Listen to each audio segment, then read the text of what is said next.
In March 1976, the soft-voiced singer, welcomed into American living rooms, fired the shot that killed Olympic skier Spider Sabich. Claudine Longet said the gun discharged by accident. Before her trial began, a diary and laboratory results were barred because investigators had violated her rights. Then came a misdemeanor verdict, 30 days in jail, and a life with one of her defense lawyers. The strangest part, what kept her silent for nearly 50 years. If you watched television in the 1960s, you knew Claudine Longet. She appeared alongside her husband Andy Williams on his NBC variety show, standing under warm studio lights with their 3 children.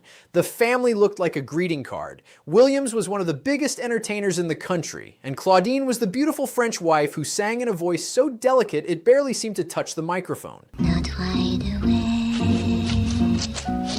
She recorded albums for A&M Records, backed by label founders Herb Alpert and Jerry Moss. Her debut earned a gold record. Songs like Love is Blue drifted through living rooms across America. She was not a powerhouse vocalist. Her appeal was something quieter, an accent, a whisper, a warmth that made listeners lean closer. In 1968, she performed Henry Mancini's Nothing to Lose in the film The Party opposite Peter Sellers. One day we met, nothing to lose. The scene became one of the most remembered moments in the picture. To the American public, Claudine Longet was safe, elegant, and gentle. No sharp edges, no scandal. But the woman on those television screens was already living a life far more complicated than the one she presented. And the distance between the two was about to become impossible to hide.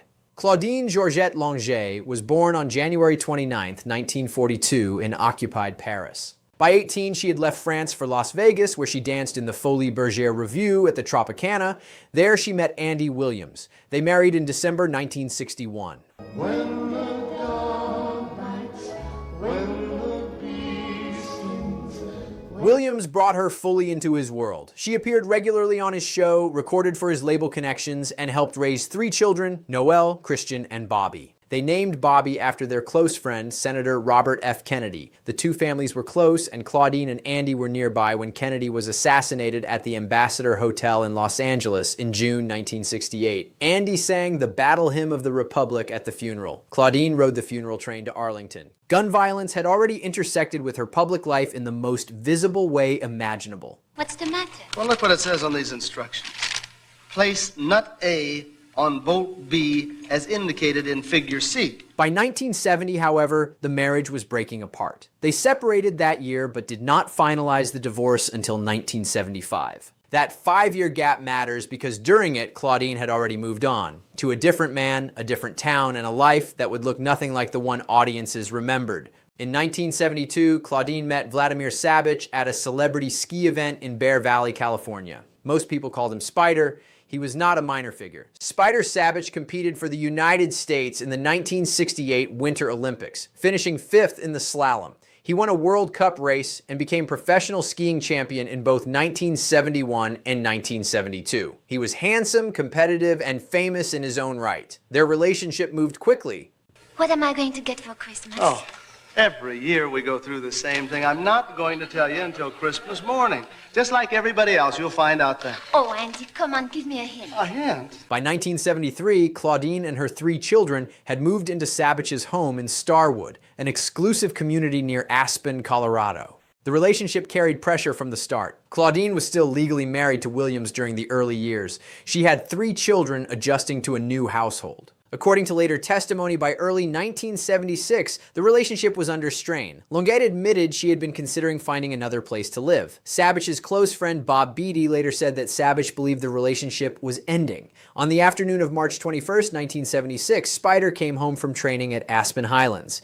He planned to shower, change, and meet Beatty for dinner. What happened inside that house over the next hour would define Claudine Longet for the rest of her life. Late that Sunday afternoon, Vladimir Sabich returned from Aspen Highlands, where he had been training on the slopes. He stopped briefly to see his friend Bob Beatty, with whom he planned to have dinner that evening. He drove home to Starwood, changed out of his ski clothes, and began preparing to shower. Sabich was 31 years old. Sabich remained one of the era's most recognizable professional ski racers, a national champion, an Olympian, one of the best-known athletes in winter sports. The man who came through that front door had every reason to expect an ordinary evening. Claudine Longet was in the house.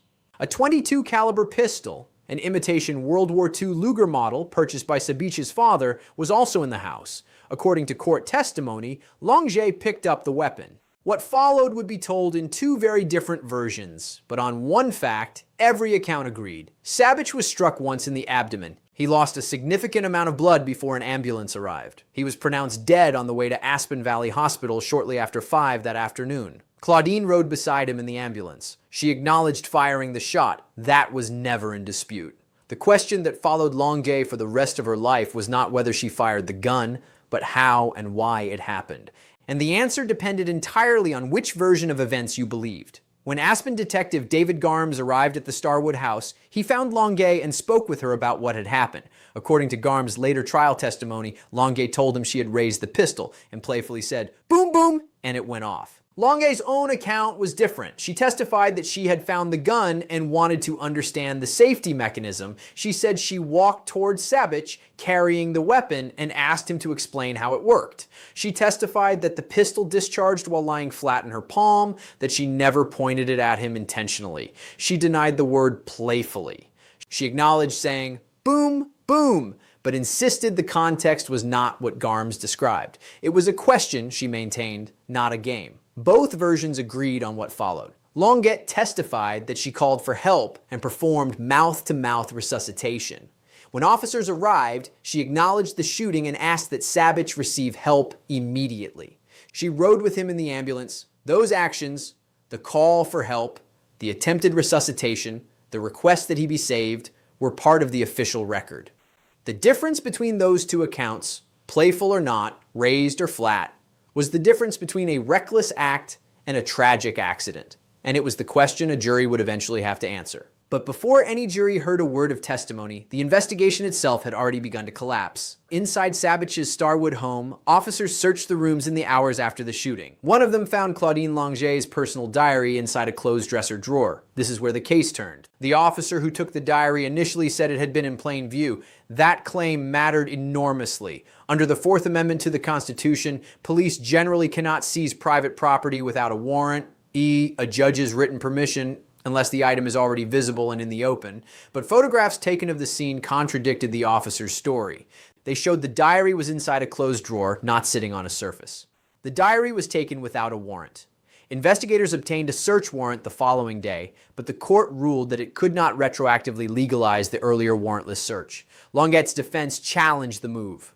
The case went to the Colorado Supreme Court, which ruled that a later warrant cannot fix an unconstitutional search that already occurred. The diary was excluded from trial. No one outside the courtroom ever learned exactly what the diary contained. The exclusion meant the jury never saw it either. In the public imagination, that diary became forbidden evidence, assumed by many to contain proof of guilt, proof of motive, proof of something hidden. But legally, it was a private document seized in violation of constitutional rights. The court said it could not be used regardless of what was written inside, and the diary was only the beginning of what the prosecution would lose.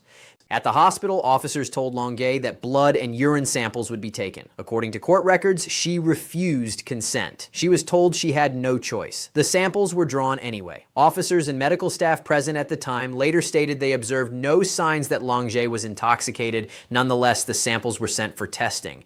Longet's defense argued that the blood draw was an unconstitutional bodily search, meaning police had forced a medical procedure without the legal authority to do so. The Colorado Supreme Court agreed. The results were excluded from trial. The pistol presented yet another problem. According to defense arguments, the weapon was reportedly wrapped in a towel after collection and kept in the glove compartment of a police vehicle for days. The defense challenged the reliability of any findings drawn from the gun's condition, arguing that its handling compromised the chain of evidence, the documented record showing who held the weapon, when, and how it was stored. 3 categories of physical evidence, the diary, the blood work, and the weapon, had now been excluded or seriously challenged. The prosecution would go to trial with a dramatically weakened case, and the American public would spend decades wondering whether those failures reflected the limits of a small-town police department suddenly overwhelmed by a high-profile national case. One person, however, had already publicly chosen a side, and it was not the side anyone expected. Claudine takes the stand. Andy Williams paid Longet's legal expenses. He escorted her to and from the Pitkin County Courthouse. When asked why, he offered a direct explanation. She was the mother of his children, and they had never stopped being friends. He publicly stated that he believed the shooting was accidental. Here was another documented contrast in a case full of them. Williams had divorced Longet. Their marriage was over. Yet the most famous man connected to the case stood beside the defendant, not against her. The trial began in January 1977. 4 days of testimony followed. Longet took the stand. She described walking towards Savage with the pistol, asking him to explain how it worked. She said the weapon discharged without her pulling the trigger intentionally. She described Savage calling her name 3 times before losing consciousness. She testified that she called for help and attempted mouth-to-mouth resuscitation. Detective Garms repeated his version. He said Longet had told him she raised the gun and playfully said, "Boom, boom." No other witness had been in the room. No one else saw the shooting. The children were elsewhere in the house. Potential evidence concerning the relationship and Longet's condition had been excluded, while the handling of the weapon remained heavily disputed. The case rested entirely on words, and on which account 12 jurors chose to believe. After roughly 3.5 hours of deliberation, the jury reached its decision. It would satisfy almost no one. The jury rejected reckless manslaughter, meaning they did not find that Longet had consciously ignored a serious risk. Instead, they convicted her of misdemeanor criminally negligent homicide, a lesser charge meaning she failed to recognize a risk that a reasonable person would have seen. The sentence followed: 30 days in jail, to be served at dates of her choosing. 2 years of probation. Because she was the mother of 3 children, the judge allowed her to schedule the days herself. The reaction was fierce. A 31-year-old Olympic athlete was dead. The woman who acknowledged firing the shot would serve a month in jail on her own timetable.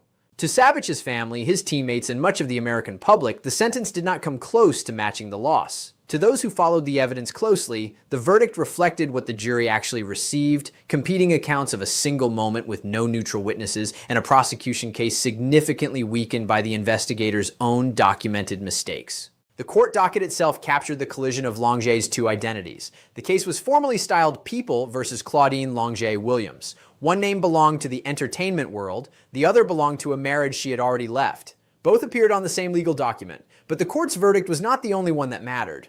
Popular culture had reached its own conclusion months before any juror was seated, and its sentence was far harsher than anything the judge imposed.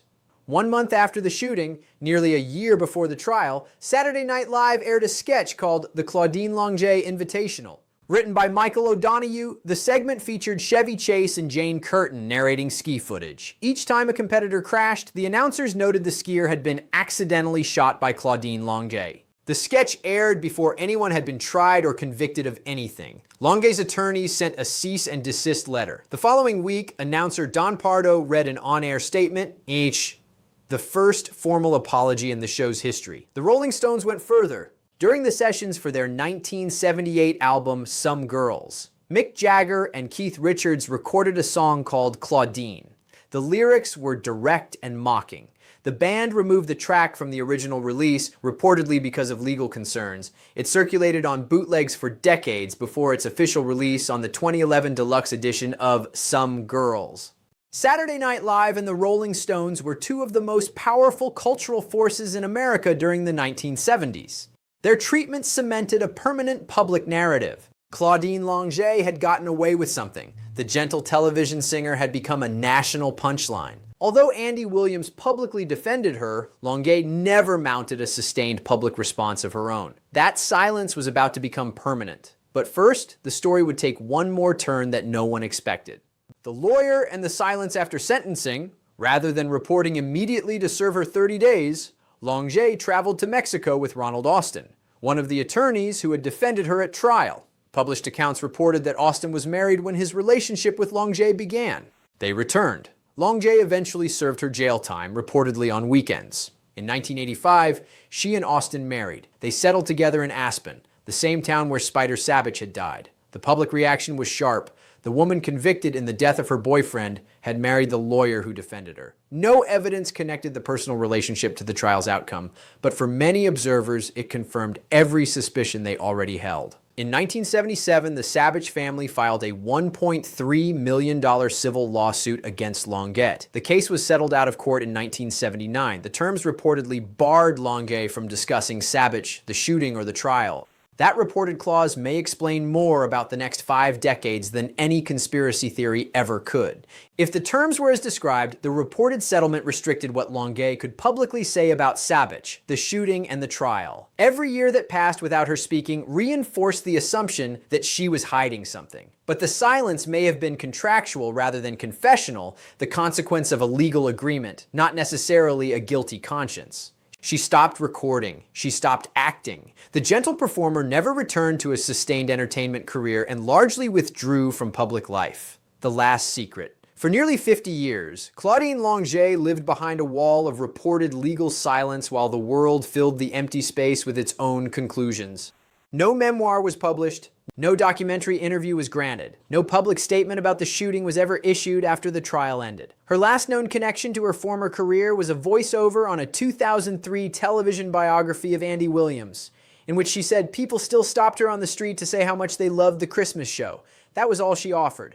After 5 decades of controversy and silence, it was a single sentence about a holiday program. On May 14, 2026, Claudine Longet died at 84. Her nephew, Brian Longet, announced the death but did not disclose the cause. Even her final chapter stayed private. Spider Sabbage is buried at Westwood Hills Memorial Park in Placerville, California, near the small mountain town where he grew up. He was 31 when he died, a champion whose name faded from public memory far more quickly than his talent deserved. Andy Williams died in 2012. Ronald Austin remained married to Long until her death. The court record says People versus Claudine Longet Williams. The entertainment record says singer, actress, wife. The public record says a single gunshot in a Starwood bathroom on a Sunday afternoon. None of those records tells the full story. And the one person who might have completed it reportedly spent her remaining decades bound by settlement, never to speak.